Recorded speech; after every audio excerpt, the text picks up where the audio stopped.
राज्यातली कोरोना बाधितांची संख्या आता 2801 वर जाऊन पोहोचली आहे। तर मुंबईत धोका अजून वाढतोय। जी दक्षिण विभागातील कोरोना बाधितांची संख्या आता 360 वर पोहोचली आहे। मुंबईत वरळी आणि प्रभादेवी भागात सर्वाधिक रुग्ण समोर आले। ससून रुग्णालयात 2 कोरोना बाधितांचा मृत्यू झालेला आहे। 73 वर्षीय आणि दुसरा 74 वर्षीय कोरोना बाधित ससूनमध्ये उपचार घेत होते। पुण्यातील मृत्यूची संख्या आता 39 वर जाऊन पोहोचली आहे। आज नव्यानं 44 नवे कोरोना बाधित समोर आले। अकोल्यामध्ये एका 45 वर्षीय वयाच्या व्यक्तीचा कोरोनामुळे मृत्यू झालाय। त्याला सोमवारी रुग्णालयात दाखल करण्यात आलं होतं। त्यांची कोरोना चाचणी पॉझिटिव्ह आली होती। त्याच दिवशी उपचाराच्या दरम्यान त्यांचा मृत्यू झाला। त्यांना मधुमेह, उच्च रक्तदाबाचा त्रास होता। या व्यक्तीच्या संपर्कातील व्यक्तींची तपासणी करून त्यांना रुग्णालयात दाखल करण्यात आलं। मुंबईत सुद्धा कोरोनाचा विळखा वाढत चाललाय। धारावीत कोरोनाचे नवे 5 रुग्ण समोर आले। त्यामुळे धारावीतली कोरोना बाधितांची संख्या आता 60 वर पोहोचली आहे। दादरमध्ये आज 2 जणांचे कोरोना रिपोर्ट पॉझिटिव्ह आले। माहीममध्ये कोरोना रुग्णांची संख्या 7 वर गेली आहे। धक्कादायक बाब म्हणजे शुश्रूषामधील कोरोना बाधितांचा आकडा आता 8 वर गेलाय। 6 नर्स आणि 2 डॉक्टरांना कोरोनाची बाधा झाली आहे। तिकडे बारामतीत सुद्धा कोरोनाचा धोका वाढलाय। काल बारामतीत कोरोनाचा 7वा रुग्ण आढळला। मेडिकलमध्ये काम करणाऱ्या 77 वर्षीय व्यक्तीला कोरोनाची लागण झाली आहे। त्यामुळे बारामतीकरांनी अधिक काळजी घेणं गरजेचं आहे। नागपूरमध्ये कोरोनाचा संसर्ग चिंताजनक असताना आता कोरोनाबाधित रुग्ण उपचारातून बरे होऊन घरी परततायत। त्यामुळे संकटाच्या काळात ही दिलासा देणारी बाब आहे। आतापर्यंत नागपूरमध्ये 8 जण परतले, त्यात पुन्हा 3घांची भर पडली आहे। त्यामुळे आतापर्यंत संख्या जी आहे ती 11 वर पोहोचली आहे। पुण्यातल्या शिक्रापूरमध्ये 144 गरोदर महिलांना क्वारंटाईन करण्यात आलंय। शिक्रापूरला सोनोग्राफी सेंटरमधील रेडिओलॉजिस्ट कोरोना पॉझिटिव्ह आढळला। या सेंटरमध्ये 69 गरोदर महिलांनी रेडिओलॉजिस्टकडून तपासणी केली होती, तर 75 महिलांचा रेडिओलॉजिस्ट सेंटरला भेट दिली होती। या महिलांचा रेडिओलॉजिस्टशी थेट संपर्क आला नव्हता, मात्र प्रतिबंधात्मक उपाययोजना म्हणून या सर्व महिलांना क्वारंटाईन करण्यात आलंय। डहाणू तालुक्यातील उपजिल्हा रुग्णालयात दाखल झालेल्या 3 वर्षीय मुलीचा कोरोना संसर्गाची फेर तपासणी आता नकारात्मक आली आहे। पालघर आरोग्य विभागानं या संदर्भातली माहिती दिली आहे। पालघर तालुक्यातील काटाळे या ठिकाणी असलेल्या वीटभट्टीवर मुलीचे पालक काम करायचे। या मुलीला प्रथम मासवड, नंतर कासा आणि पुढे डहाणूच्या कुटीर रुग्णालयात दाखल केलं होतं।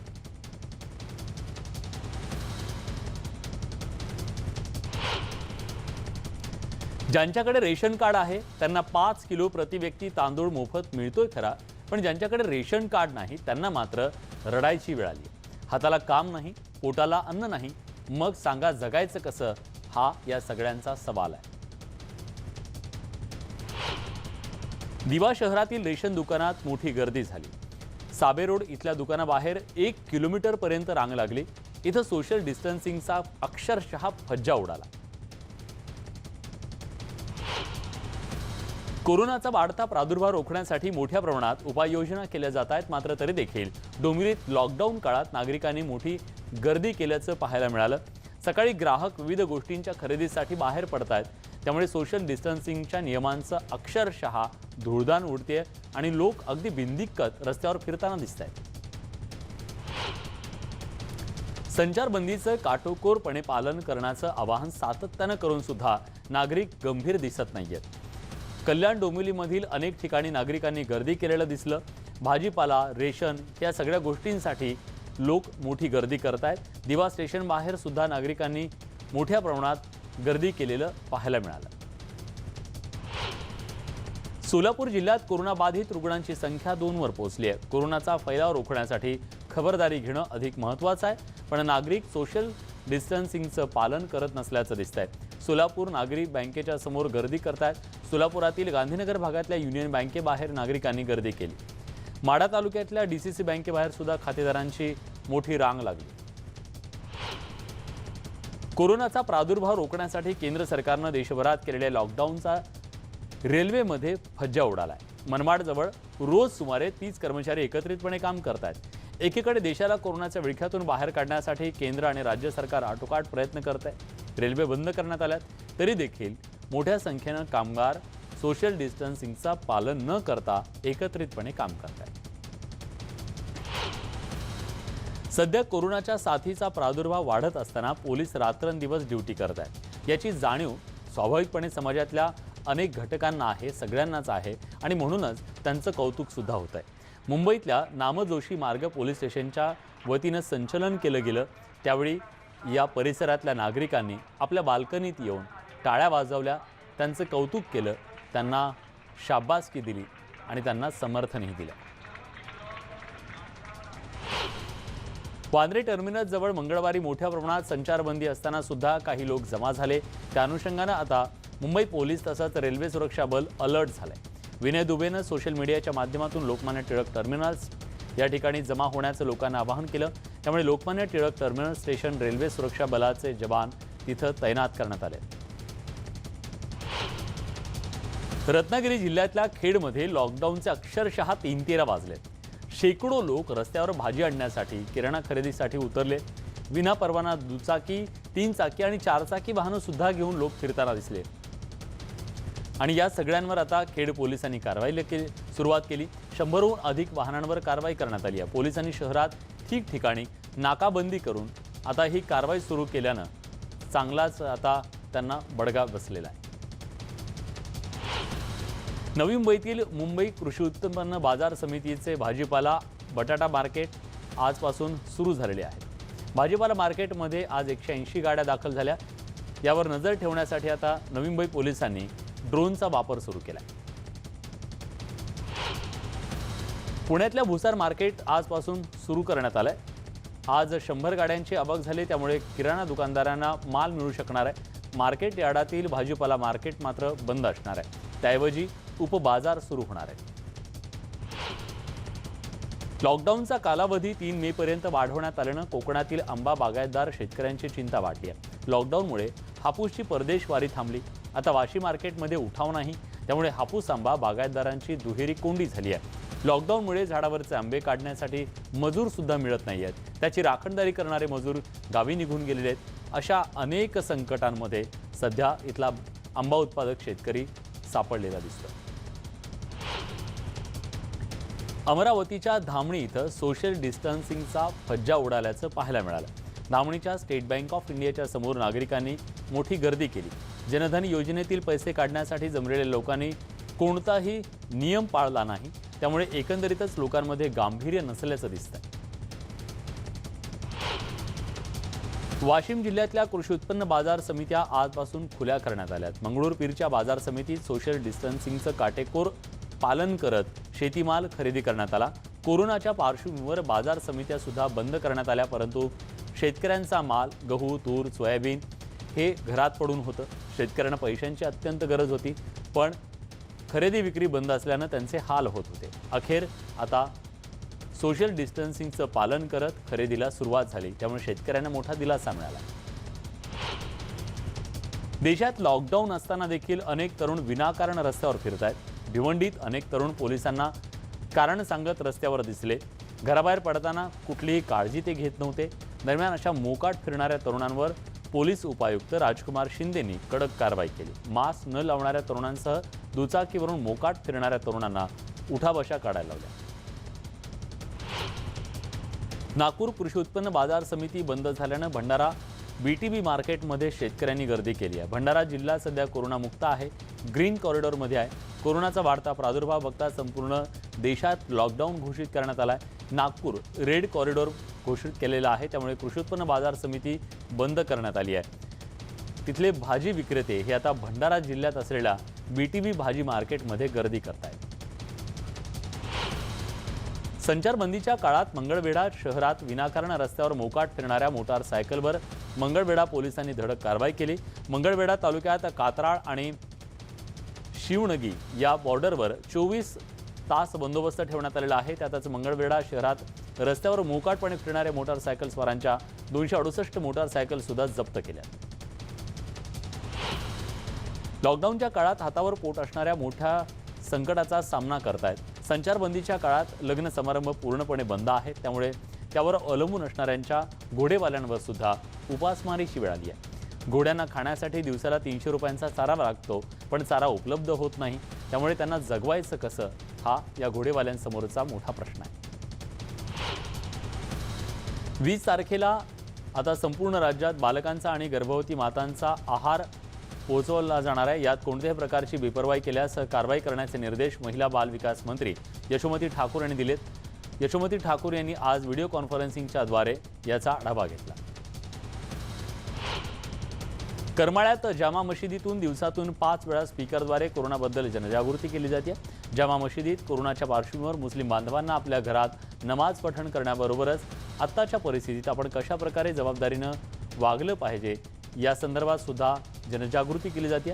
देशात राज्यात दिवसेंदिवस कोरोनाच्या रुग्णसंख्येत वाढ होतीये, म्हणून ही काळजी घेतली गेली आहे। प्रबोधनासाठी नशिराबाद ग्रामपंचायतीच्या कर्मचाऱ्यांनी थेट यमाच्या वेशात उतरून गावातील मुख्य चौकात जनजागृती करण्याचा प्रयत्न केला। कोरोनासाठी नियम न पाळल्यास उद्भवणाऱ्या समस्यांबद्दल भावनिक साद सुद्धा या कर्मचाऱ्यांनी घातली। अकोल्यातील फार्मसी कॉलेजच्या विद्यार्थ्यांना अख्खी दुचाकीच सॅनिटायझर करण्याची शक्कल लढवली आहे। फार्मसी कॉलेजमधील काही विद्यार्थ्यांना घेऊन त्यांचे सॅनिटायझर स्प्रे सुरू केलाय, त्यामुळे व्यक्तीबरोबर संपूर्ण दुचाकी सॅनिटाईज केली जाते। युवराज गावंडे यांनी लग्नात वापरल्या जाणाऱ्या स्प्रे मशीनचा वापर केलाय। मशीन दोन्ही बाजूनं बंद चेंबरमध्ये ठेवण्यात आली आहे, त्यामुळे दुचाकी चेंबरमध्ये गेल्यावर त्यावर पूर्णपणे सॅनिटायझरचा स्प्रे केला जातो। हजारो वर्षांची परंपरा असलेल्या दौंड शहरातील कालभैरवनाथ माता जोगेश्वरी यांची यात्रा कोरोनामुळे रद्द करण्यात आली आहे। आतापर्यंत कधी दौंड शहरातील ही यात्रा रद्द झाली नव्हती, परंतु कोरोनासारख्या महाभयंकर महामारीमुळे कालभैरवनाथ माता जोगेश्वरी यांची यात्रा रद्द करण्यात आली आहे। लोणंद सबस्टेशन इथल्या 2 ट्रान्सफॉर्मरला भीषण आग लागली। शॉर्ट सर्किटनं आग लागल्याचा प्राथमिक अंदाज वर्तवण्यात आलाय। मोठ्या आवाजानं लोणंद परिसरात घबराटीचं वातावरण पसरलं। लोणंदसह ग्रामीण भागातल्या 20हून अधिक गावातील वीज पुरवठा खंडित झाला। यंदा चांगल्या पावसाचा अंदाज हवामान खात्यानं वर्तवला, त्यामुळे कोरोनाच्या संकटात सापडलेल्या शेतकऱ्यांसाठी ही अत्यंत दिलासादायक बाब ठरणार आहे। सरासरीच्या 100% पावसाचा अंदाज वर्तवण्यात आलाय। शेतकऱ्यांसह संपूर्ण देशासाठी ही आनंदाची बातमी आहे। जून ते सप्टेंबर या महिन्यात सरासरी इतका पाऊस पडणार असल्याचं हवामान खात्याच्या अधिकाऱ्यांनी आज सांगितलं। 5 जून ते 30 सप्टेंबर या कालावधीत 96 ते 100% पाऊस पडेल असा अंदाज हवामान खात्यानं वर्तवलाय। देशात कोरोनाबाधितांची संख्या वाढत चालली आहे। 24 तासात 1118 नवे कोरोनाबाधित समोर आलेत, तर कोरोनामुळे 24 तासात 39 जणांचा देशभरात मृत्यू झालाय। आता देशात कोरोनाग्रस्तांची संख्या 12,000च्या उंबरठ्यावर पोहोचली आहे। 11,933 इतकी ती संख्या झाली असून 1,344 लोक बरे झाले। आतापर्यंत देशभरात 392 जणांचा कोरोनामुळे मृत्यू झालाय। कोरोनाचा सामना माणसांबरोबर प्राण्यांना सुद्धा करावा लागतोय। जुनागडच्या प्राणी संग्रहालयात सॅनिटायझेशन करण्यात आले। यात अंबर्डी सफारी पार्क, देवालिया सफारी पार्क, गीर वन्यजीव अभयारण्य तसंच सॅनिटायझेशन करण्यात आले। प्राण्यांना कोरोनाचं संक्रमण होऊ नये यासाठी ही खबरदारी घेतली जाते। अहमदाबादच्या कोर्टाच्या परिसरात संचारबंदी लागू करण्यात आली। गुजरातमध्ये अशी संचारबंदी 2002 मध्ये लावण्यात आली होती। या परिसरात जवळपास 7 पोलीस ठाणी आहेत। या संचारबंदीच्या काळात 1 ते 4 या कालावधीत केवळ महिलांना जीवनावश्यक वस्तू आणण्यासाठी बाहेर जायची परवानगी आहे। दरम्यान या 7ही पोलीस ठाण्यांच्या परिसरात पॅरामिलिटरी फोर्स तैनात करण्यात आली आहे। वांद्र्यातील घटनेबद्दल चुकीची माहिती पसरवणारे 30 अकाउंट शोधण्यात आलेत। फोटो सोशल मीडियावर पसरवणाऱ्या अनोळखी व्यक्तींवर गुन्हा दाखल करण्यात आल्याची माहिती महाराष्ट्र सायबर सेलने दिली आहे। बातमी कोल्हापुरातून आहे। कोल्हापूर जिल्ह्यात आणखी एक कोरोनाबाधित समोर आलेला आहे। कोल्हापुरातील रुग्णांची संख्या त्यामुळे आता 6 झाली आहे। शाहूवाडी तालुक्यातल्या उचत गावातील तरुणाला कोरोनाची लागण झाली आहे। 24 वर्षीय तरुण कोरोना रुग्ण पहिल्या कोरोनाच्या पुतण्याला ही लागण झालेली आहे। मालेगाव कोरोनाचा हॉटस्पॉट झाल्यानं खबरदारीचा उपाय म्हणून मनमाड शहरात आजपासून जीवनावश्यक वस्तूंची दुकानं 1 दिवस आड सुरू ठेवण्याचा निर्णय घेण्यात आलाय। पालिका प्रशासनाने याबद्दलचे आदेश काढले। सोलापुरात किराणा मालाच्या दुकानदाराचा कोरोनामुळे मृत्यू झाल्यानंतर प्रशासनाने आता सर्व अत्यावश्यक सेवा पुरवठादार, शासकीय अधिकारी आणि कर्मचाऱ्यांची कोरोना स्क्रीनिंग करण्याचा निर्णय घेतला आहे. पंढरपूरमध्ये या स्क्रीनिंगला सुरुवात झाली. यात पहिल्या टप्प्यात पोलीस, महसूल, आरोग्य यंत्रणेचे अधिकारी, कर्मचारी, किराणा माल विक्रेता, मेडिकल आणि पत्रकारांची स्क्रीनिंग सुरू केली.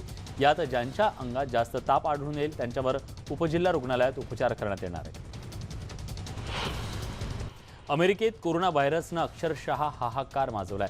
मंगळवारी दिवसभरात अमेरिकेत तब्बल 2228 जणांचा बळी गेला. आतापर्यंतच्या मृतांचा आकडा 26,000च्या वर गेलाय. अमेरिकेत जगात सर्वाधिक 6,14,000पेक्षा जास्त कोरोना बाधित आहेत.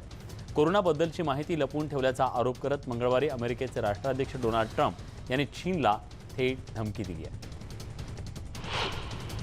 कोरोनाच्या प्रसारामुळे संतापलेल्या अमेरिकेचे अध्यक्ष डोनाल्ड ट्रम्प यांनी जागतिक आरोग्य संघटनेचा निधी रोखलाय. कोरोनाच्या मुद्द्यावर जागतिक आरोग्य संघटनेचं चीनची पाठराखण करत असल्याचा अमेरिकेचा आरोप आहे. अमेरिकेने गेल्या वर्षी जागतिक आरोग्य संघटनेला $40 कोटी निधी दिला. जागतिक आरोग्य संघटनेचा निधी रोखण्याच्या अमेरिकेच्या कृत्यावर जर्मनी आणि चीननं टीका केली आहे. अमेरिकेचं हे कृत्य चुकीचं असल्याचं त्यांनी म्हटलंय. कोरोनासारख्या जागतिक संकटाच्या काळात आरोप प्रत्यारोपातून काहीच साध्य होणार नाही असं जर्मनीचं म्हणणं आहे. व्हायरस कोणत्याच देशाच्या सीमांना ओळखत नाही असंही जर्मनीनं म्हटलंय. चीनमध्ये कोरोनाचे नवे 46 रुग्ण आढळल्याच्या बातमीला चीनच्या आरोग्य प्रशासनानं दुजोरा दिलाय. त्यातले 36 रुग्ण परदेशातून आलेले आहेत. कोरोनामुळे मंगळवारी एका व्यक्तीला मृत्युमुखी पडलेली आहे. सध्या मेनलँड चीनमध्ये कोरोनाचे 1137 पॉझिटिव्ह रुग्ण आहेत. हाँगकाँगमध्ये 1450 रुग्ण आहेत. जगातल्या कोरोनाग्रस्तांची संख्या 20 लाखांच्या वर गेली आहे. तर 1,26,000पेक्षा जास्त जणांचे प्राण या कोरोनाने घेतले. डेन्मार्कमध्ये 1 महिन्याच्या लॉकडाऊन नंतर शाळा आणि दुकानं पुन्हा सुरू होत आहेत. पहिल्या टप्प्यात जवळपास 6,50,000 डे केअर सेंटर आणि प्राथमिक शाळा सुरू होत आहेत. विद्यापीठ, चर्च, चित्रपटगृह आणि शॉपिंग मॉल 10 मेपर्यंत बंद राहतील. ऑगस्टपर्यंत 10 लोकांच्या जमावावर बंदी घालण्यात आली आहे. डेन्मार्कमध्ये कोरोनामुळे आतापर्यंत 299 जणांचा मृत्यू झाला आहे. लॉकडाऊनमुळे घरात अडकलेल्या लोकांसाठी स्पेनमधल्या माद्रिद शहरात वेगळी शक्कल लढवण्यात आली आहे. सोसायट्यांच्या समोर पोर्टेबल सिनेमा दाखवण्यात येत आहेत. एका मोटारीवर 2 बाजूंच्या मोठ्या पडद्यावर सिनेमा दाखवण्याची सोय करण्यात आली आहे. स्पेनमध्ये आतापर्यंत 18,579 जणांचा मृत्यू झाला आहे. फ्रान्समध्ये मंगळवारी कोरोनाचे 6,524 नवे रुग्ण समोर आले. त्यामुळे कोरोना बाधितांची एकूण संख्या आता 1,43,000च्या वर गेली आहे. गेल्या 24 तासात फ्रान्समध्ये 762 जणांचा मृत्यू झाला आहे. मृतांची संख्या आता 15,729 इतकी झाली आहे. तिकडे ब्रिटनची परिस्थिती सुद्धा दिवसेंदिवस चिघळत चालली आहे. ब्रिटनमध्ये मंगळवारी 778 लोकांचा मृत्यू झाला. त्यामुळे मृतांची संख्या 12,000च्या वर गेली आहे. कोरोनाचे 5,252 नवे रुग्ण समोर आले. देशाच्या अर्थव्यवस्थेसाठी लॉकडाऊन खूप वाईट ठरेल असं ब्रिटनच्या अर्थमंत्र्यांनी म्हटलंय. इटलीत कोरोनाचा हाहाकार असला तरी बाधितांचा वेग काहीसा मंदावला आहे. हे त्यातल्या त्यात समाधानाची बाब. त्यामुळे काही दुकानं पुन्हा सुरू झाली आहेत. मंगळवारी कोरोनाचे 2,972 नवे रुग्ण आढळले. त्यामुळे कोरोनाग्रस्तांची संख्या 1,62,000च्या वर गेली आहे. मंगळवारी 602 जणांचा बळी गेला आहे. इटलीत अमेरिकेच्या खालोखाल 21,000 लोकांचा मृत्यू झाला आहे.